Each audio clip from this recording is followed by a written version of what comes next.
right, welcome everyone. We're Semblance of Sanity. I'm Caleb. I'm Jacob. And we're here for Symphogear, Season 4, Episode 2. We got a Durgan. We got a worm. Indeed. Worm. What is the connection between the worm and the spice? Well, we are probably about to find out. But there is also a big death count for our new antagonists. They're collecting souls or deaths or something like that. Just said about a worldwide revolution, probably for some dramatic alchemist ritual of sorts. Because they are alchemists. Okay. Yeah. And they're part of the Illuminati, but the Bavarian Illuminati.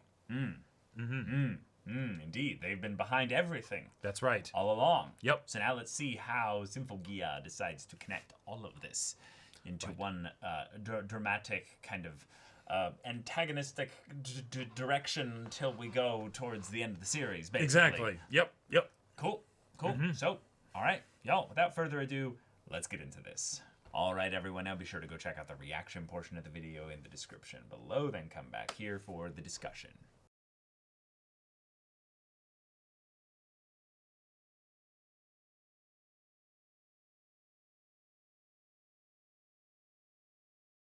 Yes, fist one, reason zero. Step aside, fate. You know, it's like the setting up a rule. Oh, it can't be this. Nope, doesn't matter. Because Hibiki is, I have theories about what Hibiki ultimately is. Yep. But the more and more they go through the show, the more they keep building upon it and upon it and upon it until like Hibiki's something else at this point. We have answered the question at long last of what does happen when an unstoppable force meets an immovable object. Well, the immovable object stops being immovable. Right. But all right, yeah, here we go. We've got a lot of developments here. We've been introduced to Sonia and more tying things in with Chris's backstory here. Which, awesome. Stefan had to have his leg pay blown the off. price essentially for his ballsy action, and I'm impressed with the show finally making the noise scary. Because that's a thing that should be the case if they're going to get used this much. I love that his soccer ball stunned the military general for 8 seconds, but you know. And then we skip the transformation sequences. Right. You know, there because, yeah. But hey, here's a way for there to be consequences. And Chris acted quickly, blew the kid's leg off, saved his life. Yeah. But she blew his leg off. Yeah. So that's traumatizing. So there we go. Okay, and Chris has to deal with that and how she feels about all that. And cool. Yeah. But then also, our villains thankfully like to monologue about things that they already know to each other, so that we, the audience, can understand. You know, what happens with them. What's their whole deal? Yep. Still don't really know what they want, but that's okay. Cool. Their founder, Adam, wanted to attain divine power. Cool. So that's something that they do kind of want. Right. But they weren't sure of whether Yohu, essentially, the dragon, had divine power. Yohualtepostli. Yohualtepostli. Yeah. Yeah, for sure. Now, Yohu. If that Durgan had divine power, what the frickety frack does Hibiki have? I've been telling you, like Hibiki's whole thing with the point when the thing bit her arm. She basically is that. Like she's something that is capable of tapping into the thing that basically like consumes relics or what have you. But that could just be because she watches movies with Genjiro and trains. No, I'm serious. Those don't I think that's what they've been driving that home for a while. Is that Hibiki is basically, fused with a relic. Right. So therefore she's a relic that's constantly evolving to take on more aspects of relics that she beats, and she's Super Saiyaning this and coming stronger and stronger every time she beats something. So it's, your dragon might have been invincible, but Hibiki is more invincible. There's levels and grades to invincibility. She's power scaling along with the antagonists in the story. It makes perfect sense. Yeah. Awesome. And so here we go. And Miku must be so proud. Miku doesn't get to know any of this shit. No, the biggest drawback that I think this episode has is that Miku wasn't there to be like, oh, when Hibiki dropped her line. I loved so much the idea of, yeah, that's right, punch through the impossible. Yeah. Like, I need more of that shit. The more this show leans into the Gurren Lagann aspects of it, the more I enjoy it. Like, We even had like a Giga Drill break that Maria did, and it was awesome. it was fucking awesome. Yeah. Giga Drill break combined with Gates of Babylon. Cool. Yeah, let's do it. Yes. Yeah, more of this.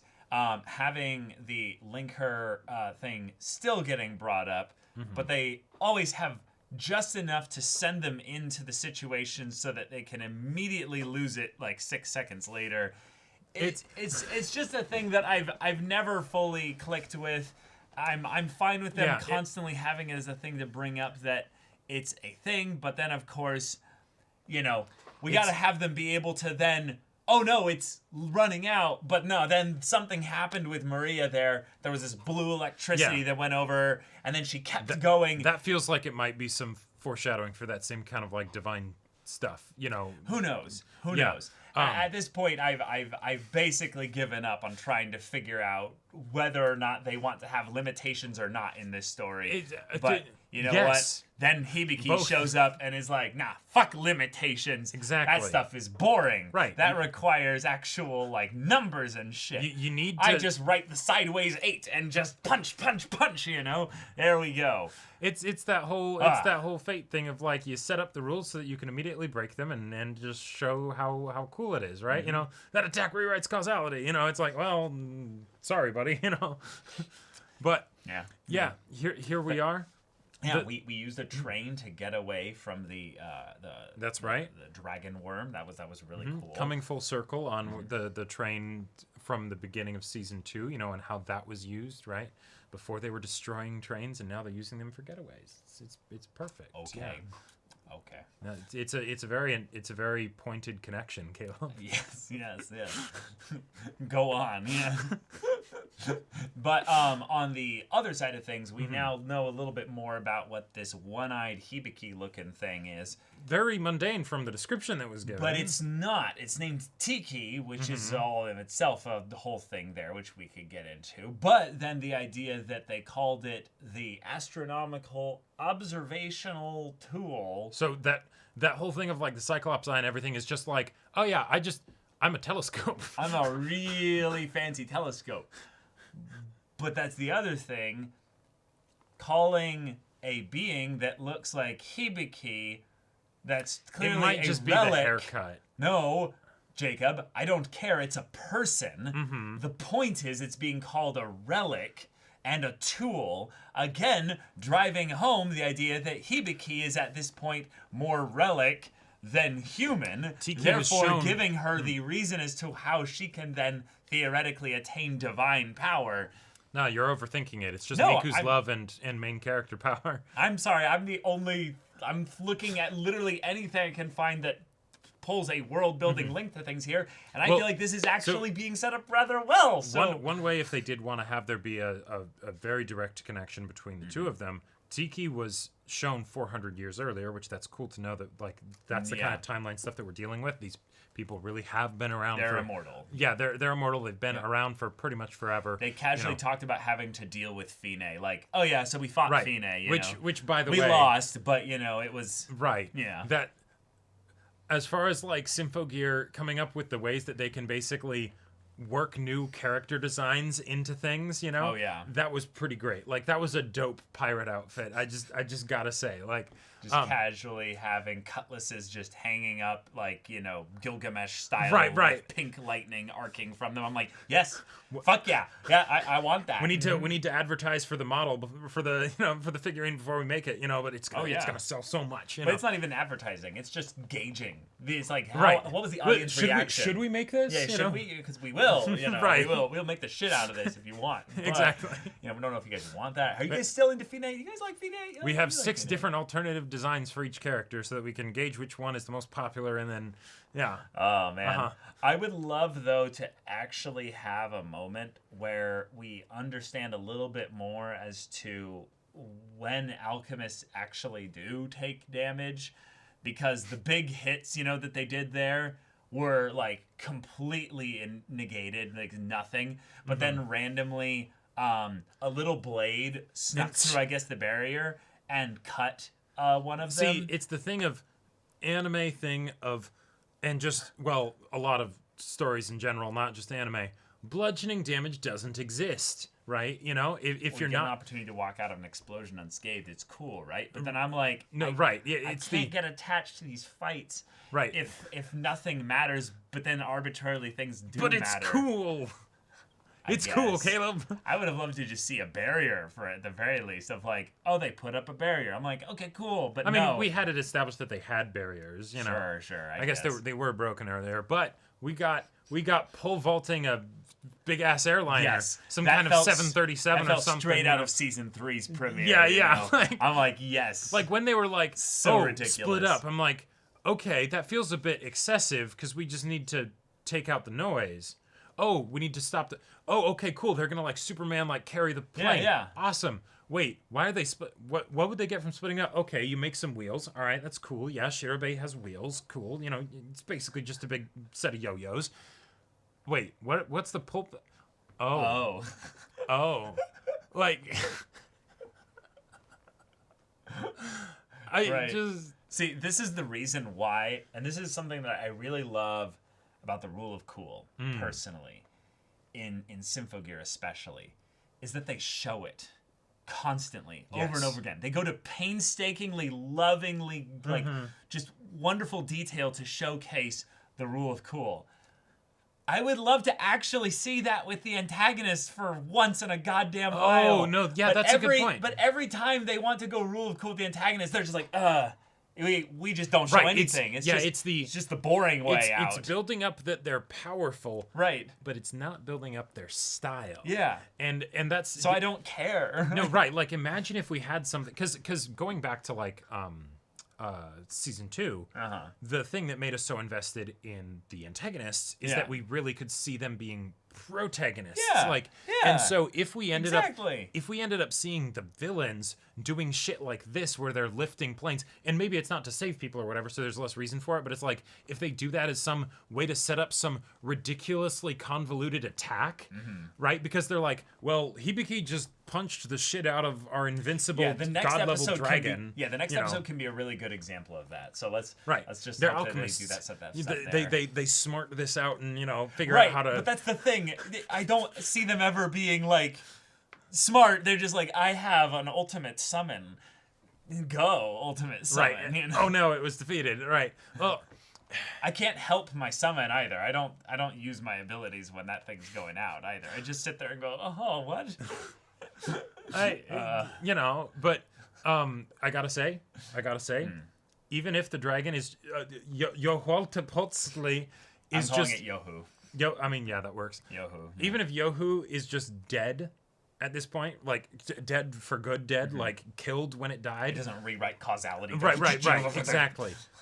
I will still be glad that it existed because it did look very cool. And 2, it brought about some wonderful dynamics between, I'm sorry, I don't know your names, the 2 people that were the assistants for Genjiro that actually did some field stuff. It's funny because they said their names in this episode. Oh, did they? To remind you all, this is what their names are. I'm like, oh, thank you. Immediately, 5 minutes later, forgot them.